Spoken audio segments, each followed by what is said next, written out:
Good afternoon, everyone. A very warm welcome to today's webinar. My name's Sam Hart. I'm delighted to be hosting today on behalf of Construction Scotland Innovation Centre. With the help of our experts today, we'll be exploring BIM support tools for embodied carbon, looking at information flows, designing with timber, and specifically the promotion of homegrown timber supply chains. For those of you that know me, you'll know this topic's extremely close to my heart and my work. So I'm really excited to find out more from some of our brightest minds in academia and industry. So without further ado, I'm delighted to introduce you to our panel for the webinar today. We'll be joined by timber and structural engineer Louise Rogers from Edinburgh Napier University's Centre for Offsite Construction and Innovative Structures. Civil engineer Victor Henkel, also from Edinburgh Napier University Caucus.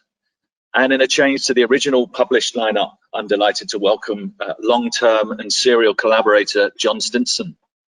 Many of you will know John through his previous work with Edinburgh Napier University and also in his current role as chair for the Chartered Institute of Architectural Technologists, Scotland East Region. So each of our panelists will give us a presentation focused on a specific topic relating to their area of expertise, and then we'll have a Q&A session to finish off, enabling you to ask our experts any questions that you might have in relation to what you've heard today. So before we kick off, there's a few housekeeping points I need to just inform you of. This session is being recorded and will be available to view on the YouTube channel early next week. If you'd like to ask us a question or leave a comment, click on the questions tab in the control panel, type in your question and press send.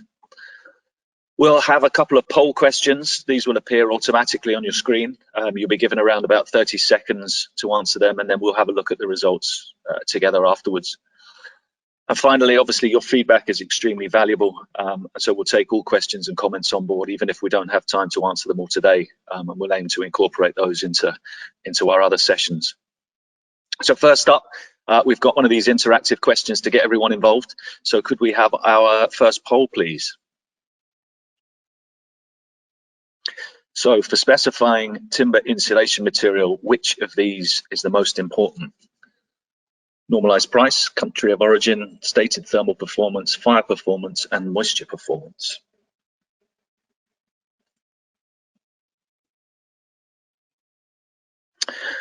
Okay, clear winner there. Stated thermal performance being the most important thing when specifying timber insulation. Probably not the biggest shock to the system that we'll have for the day, but 57% there of all of you that polled felt stated thermal performance was the most important. So, okay, I think that's probably enough from me, and time to introduce you to the people that you came here to see. First up, we have Louise Rogers, who's going to give us an introduction into the theory and development of the tool. As I mentioned, Louise is a researcher at Edinburgh Napier University within the Centre of Offsite Construction and Innovative Structures. Louise graduated from ENU with an MSc in Advanced Structural Engineering after the completion of an undergraduate degree in Civil Engineering. Louise has recently begun a PhD which looks at the circularity of the construction sector with a particular focus on the deconstruction and reuse of materials. So Louise, over to you. Oh, thank you very much, Sam, for your introduction. And I'd like to thank CSIC for hosting this webinar and John for having me along today. I think this is a really great platform to disseminate and inform the industry on what we have been working on. So, as you all know, we're going to talk about this BIM decision support tool for embodied carbon that we at the Centre for Offsite Construction within Edinburgh Napier University have been developing. So I'll just do a quick round of introductions. My name is Louise Rogers. I am a researcher within the Centre for Offsite Construction alongside my colleagues Victor and Andrew. Today I will be going over the development and theory behind the digital tool to give an overview of how the tool was created. Just lost the slides, I'm not sure why. Sorry about that. So following on from this, my colleague Victor, who is our in-house BIM programming expert, he was responsible for creating and programming the tool itself. He will give an overview on how the tool works and ways in which it can be applied.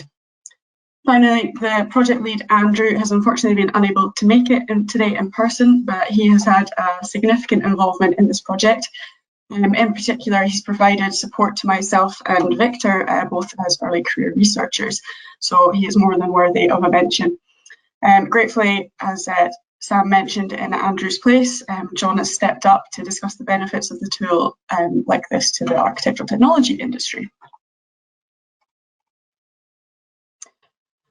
Okay, now the introductions are out of the way, let's get into it. It is first useful to give a bit of background on the tool and how it came about.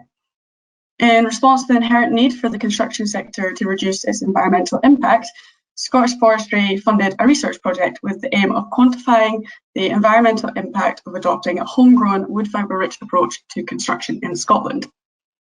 In the early stages of this project, it was identified that there was no open source tool or plugin available that was able to quantify the environmental impact of different timber frame build-ups, particularly when it comes to differentiating between imported and homegrown material. So a method around this would be to manually quantify this impact. And if you were wanted to compare a variety of options in the early design stage, this would require lengthy carbon and energy calculations, which is just not a method well suited to early decision making. Therefore, we identified an industry need, and thanks to the output of this work, we are a step closer to making the whole embodied carbon and embodied energy calculation process easier and more straightforward for the sector. So you've had a bit of background on how the project came to fruition. As I mentioned, I'm going to go over the process we undertook to produce the tool, which was carried out in these 3 steps. So the first step was to collect the environmental impact data. This involved identifying all the materials found within timber frame, then collecting all of the environmental impact data associated with each material. The second step was to compile all of the data found in step 1 into a comprehensive database. This database allowed all of the collated data to be presented in a uniform manner to make it easier to interpret and then consequently put into the model. Finally, all of the collated data for each material was put into the BIM model, meaning the user can design their build-up from the material options, and the corresponding results would be output by the software. So I'm going to delve a bit deeper into how each of these stages were carried out.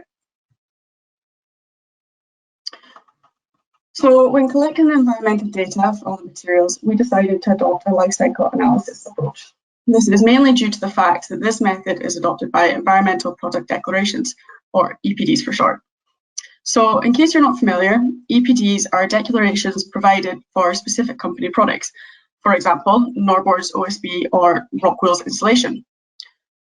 An EPD is a standardized procedure based on a life cycle analysis, which provides the global warming potential, which is measured in kilograms of CO2 equivalent, and embodied energy of the product at specific stages within its life cycle. The table you can see here is an extract of EN 15804, which is the standard to be used for carrying out an EPD. You can see the analysis is broken down into different stages of its life cycle, i.e. product stage, use, and end of life, with these stages being further broken down to sub-stages. In this work, the main focus has been on stages A1 to A4, which you can see highlighted in the table. If we take timber as an example, A1 is the raw material supply, which refers to the tree production, i.e. the planting, growing, and felling of the tree. After this, the tree would be transported to its production site, in this case, the sawmill. The distance travelled and associated emissions are accounted for in stage A2. Finally, A3 accounts for the processing of the tree itself into its final usable state. So in this case, structural timber. So that would be the drying, cutting, planing, and so on. A4 falls into the next category, and it refers to the transport of the product to its final destination. So here, that would be from the sawmill to the construction site. This aspect is not quite as cut and dry as A1 to A3, as it will vary depending on the final destination. So if you had material which was produced in mainland Europe and transported to a Scottish construction site, the impact would be higher than that of a material which was produced in Scotland. As A4 depends on the site destination, we have kept the distances travelled constant. So that means we've assigned one mileage for the imported material and another mileage for the homegrown. This is a bit of a generalisation, but the A4 values are also calculated within the tool as a function of the density. Therefore, they're still representative of the actual transportation emissions. A4 is a value we hope to refine in the future and make more customizable so you can account for different mileages of different materials. And this is something John will come on to later. So we've covered that we're doing an LCA approach using EPDs. There are a couple of advantages to this method. The first being it is standardized and the results can be compared and combined, which means if you had a timber frame build-up with all the products global warming and embodied energy, it could be combined to give a total value, which is exactly what this design tool does. As well as this, the EPDs are updated every 5 years, meaning you can say with relative confidence that you have the most up-to-date information. Another advantage is that the EPDs tend to be open source, and where they are available, they can be downloaded from the product manufacturer's website. There are, however, a couple of disadvantages. The EPDs are voluntary and therefore are not available for all products, which can cause a problem if you hope to use a different product that's not got an EPD. There's a lack of incentive for manufacturers to produce them, and you rely on companies being upfront about their product's environmental impact. So, and finally, this approach cannot carry out a full life cycle analysis because it is specific on a project-to-project basis. But as this is an early decision-making tool, you would expect a full LCA to be carried out later in the project. So now we move on to collating all the material information into a database. On the left-hand side, flags have been assigned to differentiate between homegrown and imported materials. In the next couple of columns, you can see the component has been listed along with the actual brand EPD. In some cases, you might have multiple options for one material type. For example, there are 2 options for wood fibre cellulose, one by warm cell and another by thermofloc. This tool gives you the option to choose from either. So we've also included thermal properties within the tool. This is because thanks to some clever programming by my colleagues, the tool is able to calculate the expected U value of different build-ups. And this is particularly useful when trialing different material thicknesses, and it saves you from having to use an external U value calculation, thereby increasing the speed of your decision making. Finally, the last columns contain the environmental properties, separating the A1 to A3 stage with the A4 stage. As well as this, the renewable and non-renewable embodied energy have been segregated for reference. And just to clarify, the global warming potential takes into account the associated emissions with both renewable and non-renewable energy. So this takes us on to the last and final stage of the background development. You'll be glad to hear we're very near the exciting stuff, seeing the tool itself. The final stage was to input all of the collated product information into this tool. This included the global warming potential, embodied energy, the density and thermal properties. The user then creates their build-ups, for example, your roof, floor, wall, using the product options. The software then runs and outputs the components' properties in the form of totals. As well as the embodied carbon and energy, the tool can also output the material quantities, which can be useful from a costing or a transport perspective. So that concludes my section of this webinar. I will now hand you over to Victor, who is going to give you a short demonstration of the tool itself. Thank you very much. Thanks, Louise. I think this clearly demonstrates a significant step in the right direction, enabling industry to make assessments of embodied energy significantly easier and more standardized. As Louise said, next we'd like to introduce Victor Henkel, who's going to give us a demonstration of the tool and how it can be used to reduce embodied carbon. Victor is also a research assistant at Edinburgh Napier University within the Centre of Offsite Construction and Innovative Structures. He is currently finishing his MSc in Advanced Structural Engineering at ENU after completing a Bachelor of Engineering honours in Civil Engineering. He has previously worked with Carbon Dynamic as a design for manufacture engineer. Throughout his work with Cocos and Carbon Dynamic, he developed academic and practical skills on the use of and application of timber in industry as part of a research group. His primary area of research focuses on the integration of BIM in the offsite and timber industry. Victor, over to you. Thanks, Sam. Thanks to CSIC and to Louise, and unfortunately to Andrew, who is not here today, to explain it a bit as well. So what you see on your screen right now is the SketchUp software and the tool which has been developed within SketchUp directly. So it has been developed within the environment of SketchUp Pro. So with the dynamic and dynamic attributes of this tool. So first, I'm going to present you the options you can have with this panel. So as Louise presented you earlier, this tool is a single component that can represent a wall, a roof, or a floor, or any full element of a timber frame building. So the first component window you're gonna open is called options, and in there you see different aspects related to your panel, and there the buildup of your panel, which each sublayer corresponding to each sublayer of your panel. So this is an external wall. The internal side is facing me there with plasterboard, and the external side is there with timber cladding. So each sublayer are shown there. So internal finish, patterns, insulation, then the timber frame, insulation, patterns, and finish again.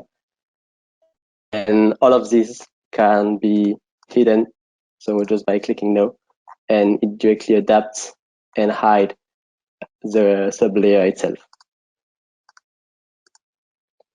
So by having the option of hiding all of those, you can adapt your wall component, roof component to your proper design, and then within this component option window, you have different results corresponding to your build-up size, width and height, and choice of material origin and choice of material specification.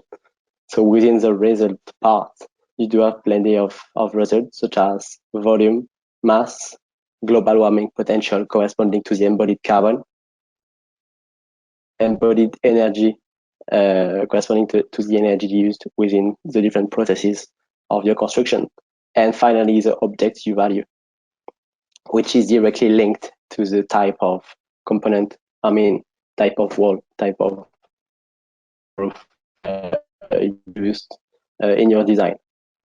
So, for example, if I do change anything within the buildup of the material, the buildup of the panel, it will directly affect the result there. So, if I do remove the internal buttons, which are visible in there, just click apply. The global warming potential linked to the embodied carbon directly will reduce. So I'm just going to show it again, and then present you directly the sublayer of my component, which each of them have different options and possibilities, because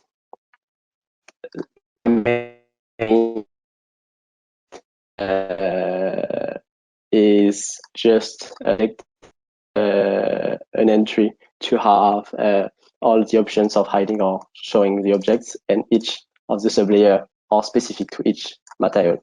So for example, now we go into the timber frame, which have different options, with, for example, having, I'm just going to show in detail this one and just move it on the side for you to be able to see the details in it, because it does have parametric capacities.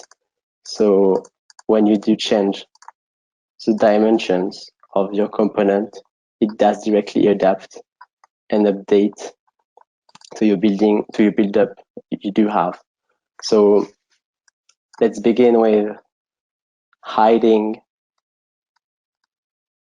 one of the internal sheeting you do have on your studs. So for example, if I do hide this, you can see now that you have different studs, top rails and bottom rails, and different things in it. For example, the type of studs, which now became eye joist instead of studs, to be used as, for example, a floor or roof cassette. Then you can change the centers, for example, of your stud, and it directly adapts to the dimensions of your wall. Also, you can change proper dimensions of studs, joist, etc., etc., such as well like the sheeting geometry linked to the or plywood sheets you're going to use, and relation between the studs, which is really important as well, where you have different options, as Louis introduced earlier, with different options of insulation. After this, you do have to choose the type, the origin of your materials to have the exact environmental impact of your building or wall or object. And you can choose for each of your material used within this sublayer the origin of material. And for example, for the timber used for rails and studs, it either can come from EU or Scotland directly.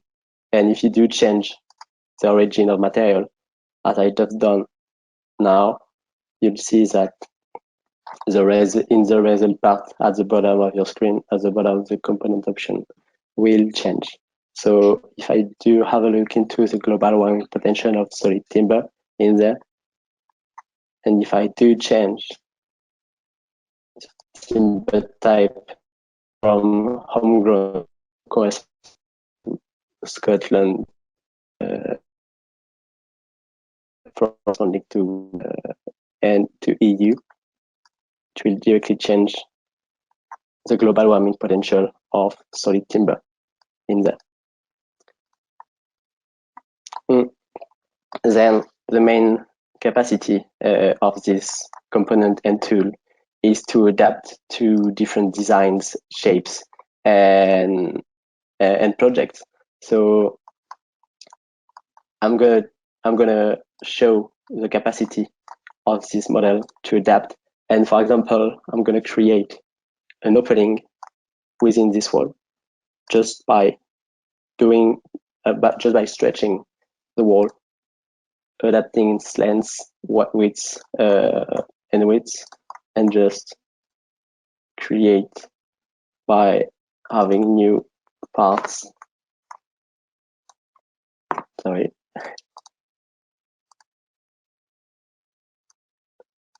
So by having this capacity, within your early design stage, you'll be able directly to design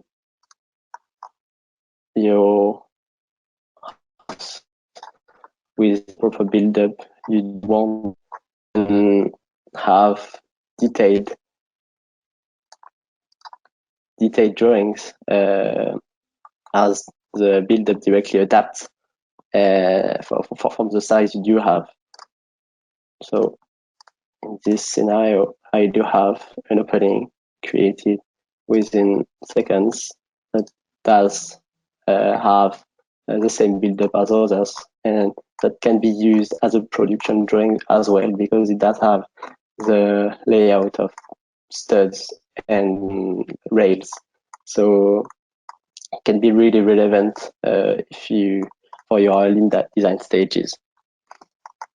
Following this, in addition to, I would say, the 3D capacities, the model, it can report directly in an Excel format the environmental properties and volumes and mass and different attributes related to your wall component in there, or to your full design as well. So just as a try, I'm going to show you how to export values directly from the software to show that changing, for example, the origin of your material will definitely change the environmental impact of your building.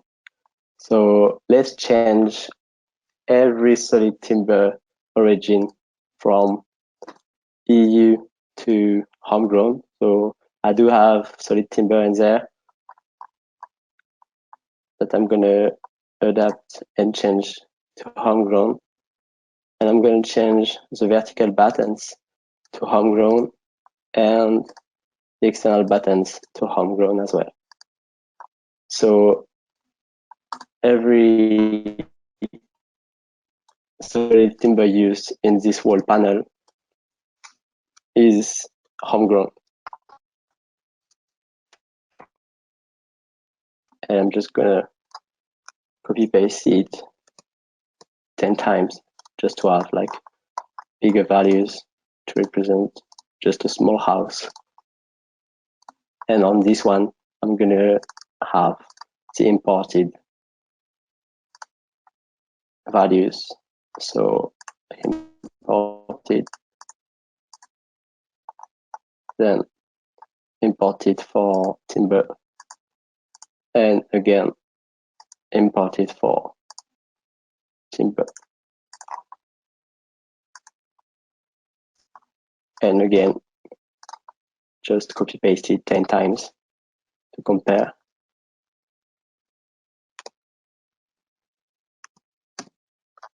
There we go.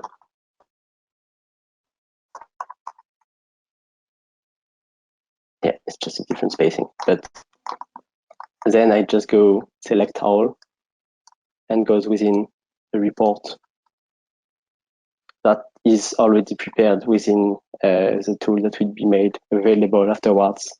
So everything that I'm showing right now is whether going to be as it is right now or updated. So for example, within my reports, I can report the volume, the buildup, or the volume of materials. And so by showing just by running the volumes of material in there, it's gonna create an Excel file with all the attributes.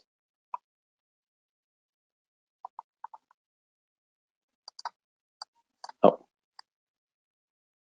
since it doesn't work, but I already have the Excel file prepared. That's fine. So I do have two different Excel files with different attributes, with this one related to the wall component I had with imported timber corresponding to the EU, and in there the same wall but with the homegrown options.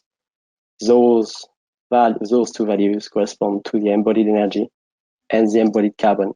So as you can see in this homegrown scenario, there's way less embodied carbon than the EU scenario. And as well, in addition to the environmental attributes, you can export the mass of material. So in this scenario, it was weighing 16 tons. So it could be useful for logistics as well, if you do want to transport and have further studies on what to do with your wall. And it has multiple options of reports as the wall does have export volumes, environmental attributes, U values, and mass. So it can be used in several aspects of your project. And to finish with, as an example, this house was created only with dynamic components and was directly used to estimate the environmental attributes and the U value, volume, and masses.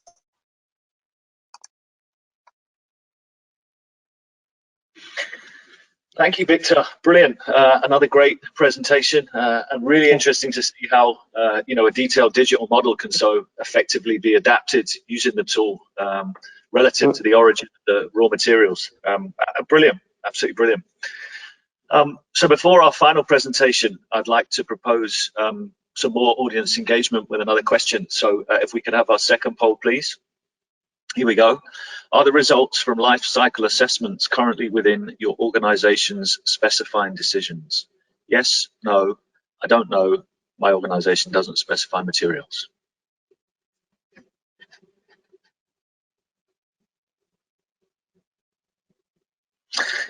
Great, positive news. Almost half of all organizations here have responded yes to having that ability. So yeah, that's good news. 33% no, 13% don't know, and 5% organizations don't specify material. So good to see, with more work to do, I think.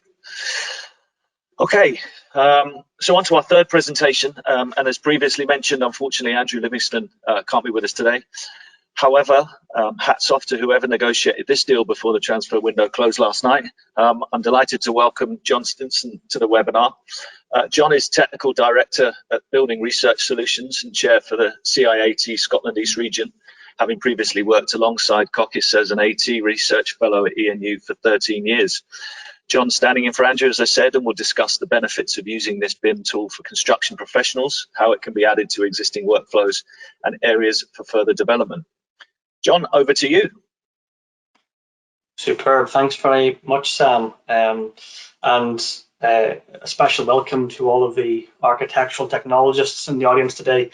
CIAT Scotland East Region Committee are always happy to collaborate and disseminate innovative information within the AT profession with our friends at CSIC and Edinburgh Napier. And again, just to echo the apologies from Andrew Livingston for being unable to be here and present to you all today. And just to reassure you all that Andrew and I have discussed this particular part of the presentation over the last few days, and myself and a few others within the CIAT Scotland East Committee were part of the beta testers that were able to play around and explore and stress test this BIM early design stage LCA tool.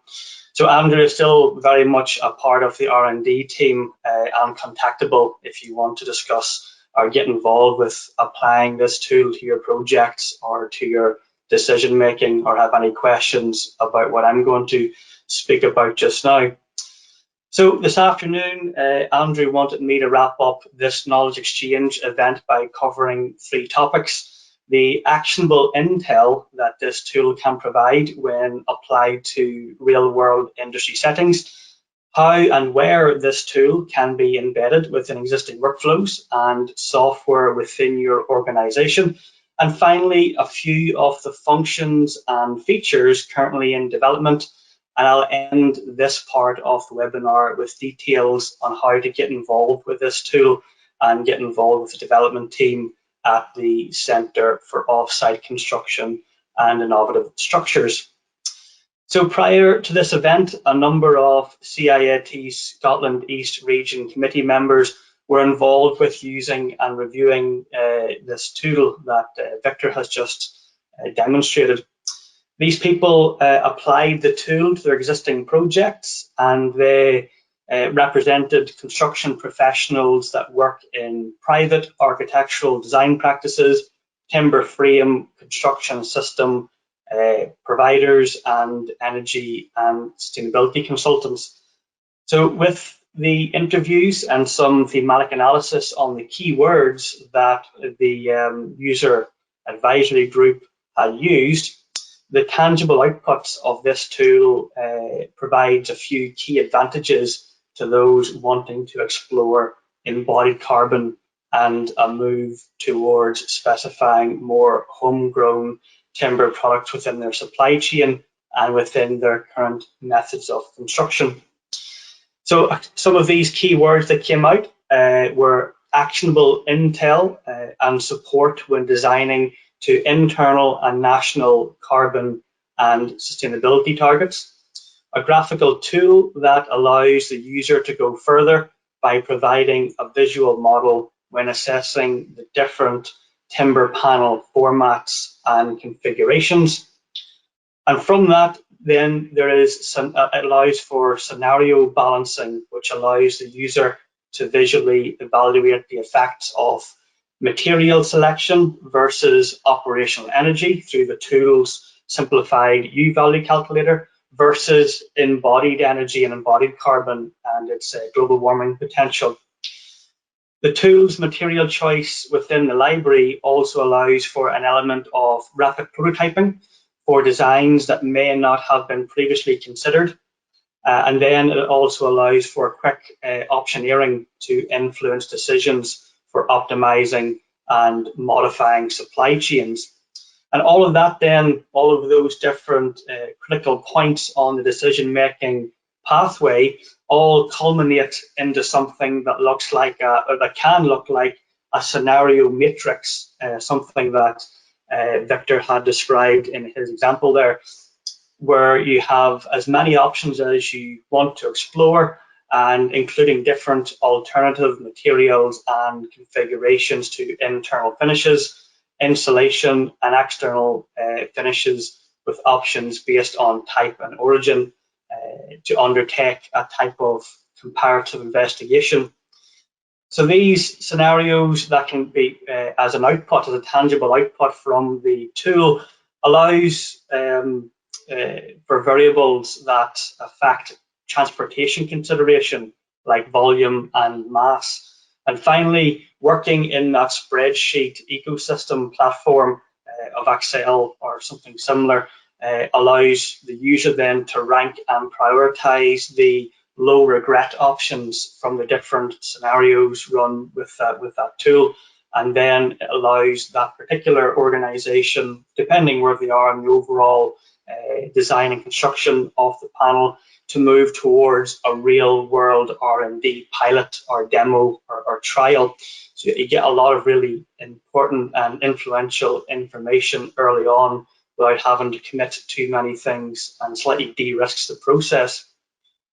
So this is a workflow that represents a simplified pathway that many of us will be familiar with. And because we're talking about a digital tool here today, this list only shows the common or indeed the compulsory software within the construction industry that plays a valuable role within aesthetic design, structural design, and operational energy design, with an emphasis on safety and designing for lower operational carbon emission targets. So now, using the feedback from the industry user advisory group on this tool, the new and digital embodied carbon tool that currently focuses on cradle to practical completion can be mapped onto this workflow at 3 critical points. So first, at the very early design stage, using a simplified normalized elemental model, so something like what Victor had started off with like a meter squared or a meter cubed of a roof or a wall, then running various scenarios with different homegrown options and materials to achieve whatever embodied carbon reduction that you're going for or that you're looking to see within your method of construction. This would then go on to inform panel shape, panel size, and the mass before moving into specific architectural and structural software, just to kind of sense check some of those design decisions within this particular tool.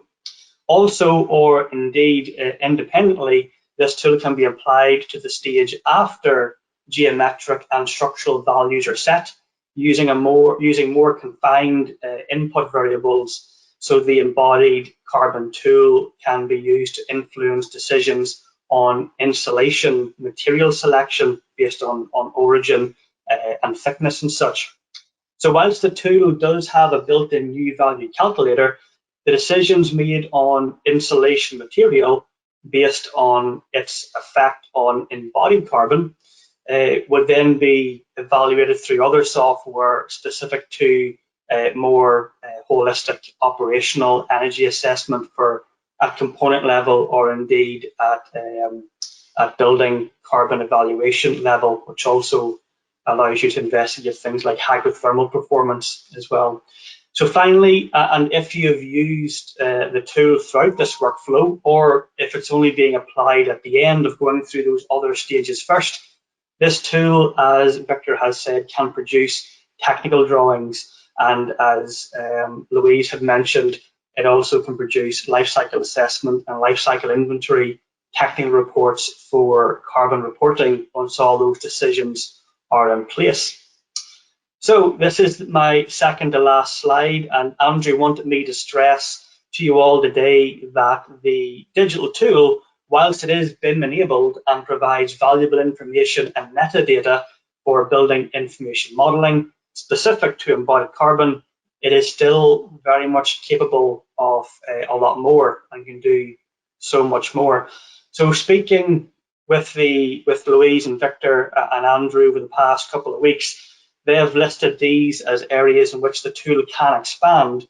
So areas like optimizing the graphical user interface, the user experience, and user input processes to add unique defined components, expanding the type and quantity of embedded materials in the libraries and databases, calculating condensation risk to BSE and ISO 13788, enhancing stage A4 calculations, and as Louise had mentioned, that's a transportation stage in the LCA methodology, so providing a greater selection on locations and travel and distances from factories to site, and then building in a stage 5 calculation, which is the construction installation process stage in the LCA methodology, incorporating more of those EPDs that Louise had mentioned.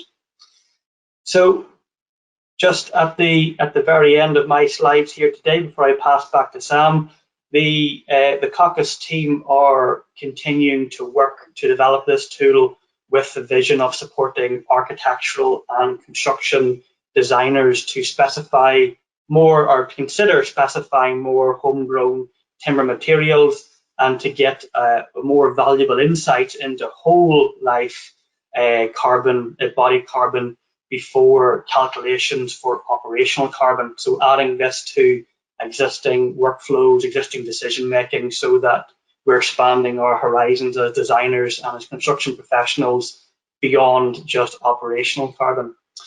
But much of what must be done needs to be based on what the construction industry wants and needs, and what part of the tool means most to you all. So Andrew wanted me to do a little bit of a kind of call to arms. So if this is an area that you're interested in, and embodied carbon of materials selection is something that your organization is trying to get to grips with in terms of timber framing and timber frame method of construction, then please do get in touch with Louise Rogers, and the email address is on the last slide there. And then through that collaboration, they can work together to make it more holistic and where the tool needs to go to. So that's it from me today. I hope that you enjoyed the presentation this afternoon, and I'll hand back to Sam.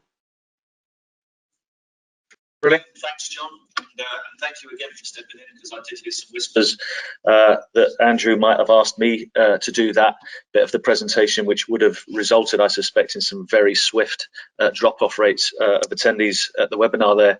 So thanks again. So before we head into our Q&A session, we've got one final question to ask the audience. So if we could have our third poll, please. What BIM-enabled software are you using? Vectorworks, ArchiCAD, Trimble platform, Autodesk Revit, or others?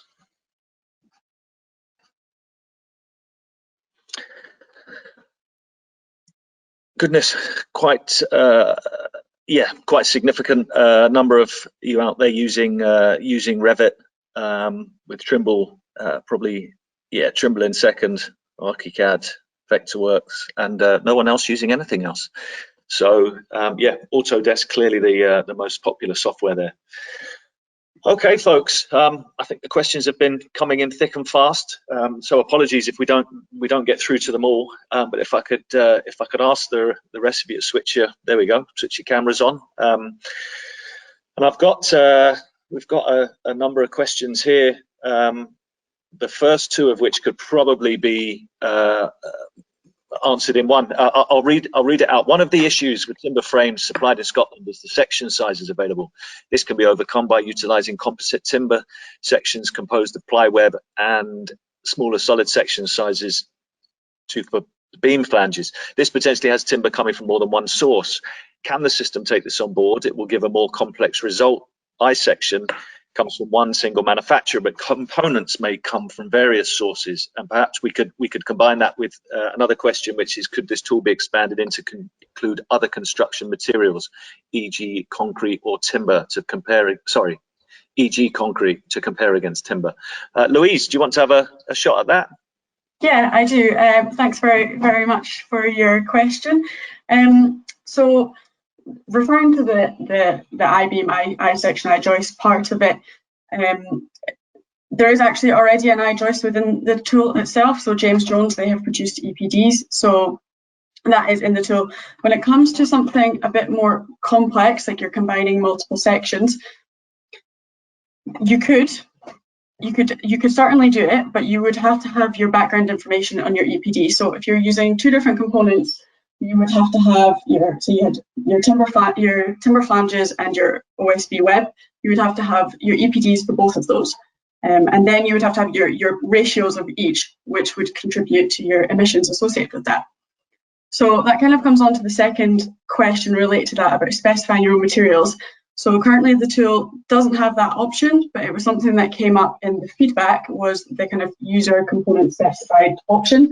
And that's something we're going to look at doing in the next development of this tool, so you'll be able to specify your complex I-section and so on. Hopefully that answers your question. So basically, if you have your EPD for all of your components, you can do it. Brilliant. Thanks, Louise. Another question here: how easy would it be to use the tool in a retrofit context, and is this being considered for future development? Victor, do you want to have a shot at that? Yeah. So in terms of retrofitting, it wouldn't be so much different than a new project, because the retrofit would be just a wrap around another building, and as it can be used as a design tool, you would just have to get your build-up that you're going to use for retrofitting, and then you would have, for example, your volumes, mass, and environmental attributes, as well as the U values corresponding to the element you're using for retrofit. I might just jump in there as well, Sam, if that's okay. It would, just to kind of put my comment on it, because we do a lot of retrofit work as well, and especially with buildings that have large thermal mass and need to have some element of materials that have a breathability quality, certainly hygroscopic and vapor permeable, like some of the wood-based insulation materials. It would be interesting, and I'd love to see this particular tool moving towards having other substrates. So instead of the kind of having the open panel timber frame there as the core, that's perfect, but also then having maybe a solid stone wall, perhaps, or kind of a traditional build, thin cavity, brick and brick kind of construction, and then framing out on the inside with a timber framing system with a wood fiber or hemp fiber, something would be a lovely way for this to go, especially as we're considering mass retrofit and everyone's focusing on in operational carbon on that at the moment. It'd be great to kick that conversation open. So again, another great area of development that could be included with the next phase of this tool. Yeah, good shout. Louise, this is probably one for you, given the presentation. Including stage A5 from EPDs, stage 5 in terms of building construction is very site specific, and can taking data from EPDs, if it's even reported, which it rarely is, ever be considered relevant? Yeah, so you're quite right. Stage A5 is rarely reported. I don't know if in any of the EPDs I looked at for this project, if A5 was ever reported. And you're right, because it's so site specific, it will change depending on where you're change on your construction method and how you're putting things together. And that might be different, if you're Your A5 will be different if you're going to be in factory conditions, and if you're going to be doing it on site. There's quite a lot of variants that can come into that. I believe Victor has worked a little bit on the A5 for his dissertation, which he just handed in last week. So maybe he would like to talk a little bit more about how you could maybe go about the A5 if you were to include it. Yeah, so actually within my dissertation, I quite had a look to the stage A5, but not in terms of environmental aspect, but more in terms of the way you do transport things. And as Luis said, there's site specifics, and while you trying to adapt each project to a value, you can't really summarize something, and you can go within the transport part in A5 or construction, but yeah, no, it won't be made available like for stage 5, not really. But it's definitely something I think we can look at developing further. You know, we're always looking on ways that we can simplify these processes and include them where possible. Sometimes it's not, but we certainly give it a good go. Good stuff. Good stuff. Another question's come in. Does this tool consider end-of-life treatment? In life cycle assessment, end of life must be considered in a full and true assessment. It's very difficult to claim a carbon benefit without accounting for this. Eeny, meeny, miny. So, John, do you want to have a shot? Nope. That's okay. That's fine. I'll have a crack at it. It's something that we have done recently as well on a few other projects, and it's something that's really hard to quantify. A bit like A5, which is your kind of the construction processes related task. It's hard to be site specific. It's hard to know what actual method of construction they're going to use and what tools they're going to use and manpower and things like that. What would be really good kind of in tandem with a tool like this is continuing with the work, with the R&D work at Edinburgh Napier with Louise and Victor and others to start building kind of benchmarks for some of the end of life scenarios. And one of the hardest things to really map onto a tool like this for end of life scenarios is the grid decarbonisation and just how much of the electricity being used to power those recycling, repurposing or recovery methods is coming from green electricity or blue electricity if there's hydrogen coming online, and it's about kind of tracking that. So this would definitely be something that would need a couple more PhDs out of it, I would have thought. Over to you, Louise, if you've got anything to add to that. Nothing particular. I think so. Obviously, my PhD is looking towards it. I'm just started, so it's looking towards. It'll be very focused on the end of life of products, and in particular how we can reuse them instead of putting them into landfill or using them for biomass, whatever we decide to do. So I have been thinking about this tool a lot and how we can do that. So it's potentially something that I will continue with in my PhD over the next 3 years. But I'll get back to you on that if I do. Yeah, it's all about defining those benchmarks and kind of getting some rule of thumbs into place. That's one of the hardest. We went through this, 30, 40 years ago with operational carbon, whenever everyone was going nuts to benchmark things for SAP and SBIM and RDSAP, just trying to get those lookup tables in place. And that was a monster amount of work trying to get that for U values, thermal conductivity, and bits and pieces like that. So it's a big task, but the nice thing is with a tool like this is that you've already demonstrated the proof of concept that allows us as construction professionals to consider things around material selection at the start of the life. And in the next few years, whenever it becomes clear if we are going to drop a lot of hydrogen onto the grid, and if we're going to kind of optimize some of these recovery strategies, then that would definitely make that benchmarking and those matrix tables for reference a lot easier to quantify. And then it makes you guys who are developing the tool, it's much easier then to just kind of add those calculation formulas into the back end of the component part of SketchUp. Yeah, and so if we are talking about these kind of next iterations or next steps, Louise, where do you see this tool being used in the future?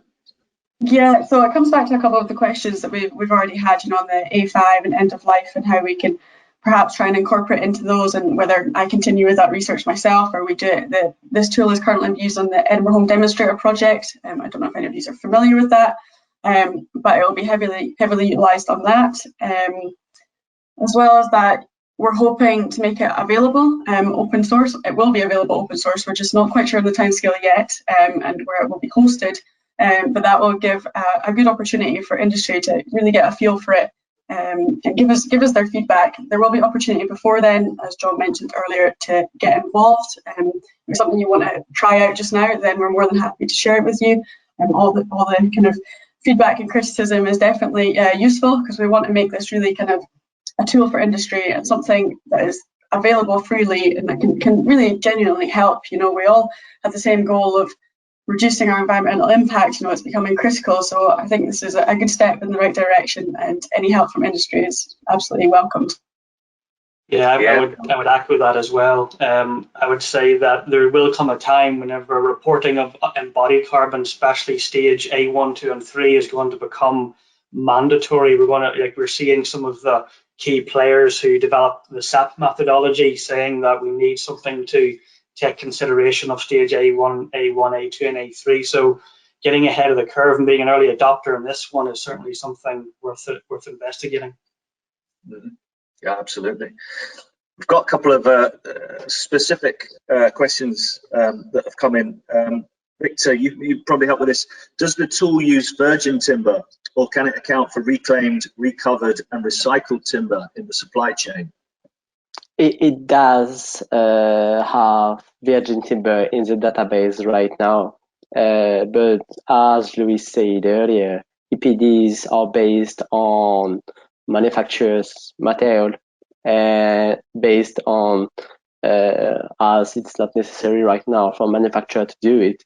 Reclaimed material seems to be as well not that common right now, so there's even less EPDs than for virgin timber. So there's just virgin timber in the database right now, but once there's data for reclaimed or other type of timber sources, there could be definitely values for this.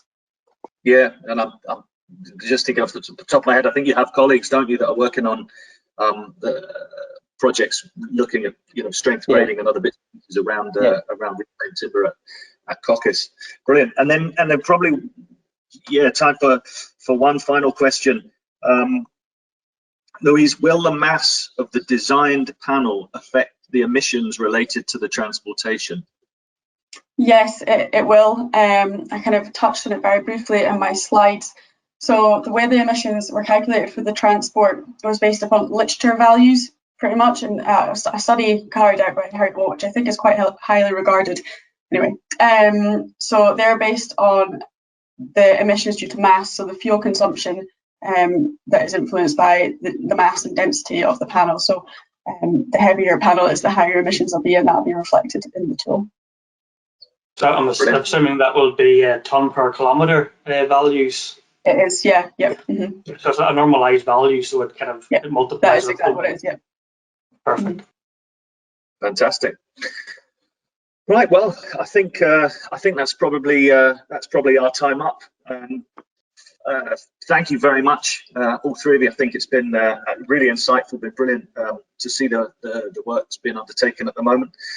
Thanks to the audience and all of you for joining us and for all the important questions. And obviously for generating all the insightful discussions. We have posted a few details of relevant links, etc. If you haven't, please download. Please remember to download any handouts from the chat box. And as I said, your feedback is extremely important to us. So if you could just take a minute to fill out the feedback form after the session, that would be fantastic. So that's us. Thank you very much again, and look forward to catching up with everyone soon. Goodbye. Thank you.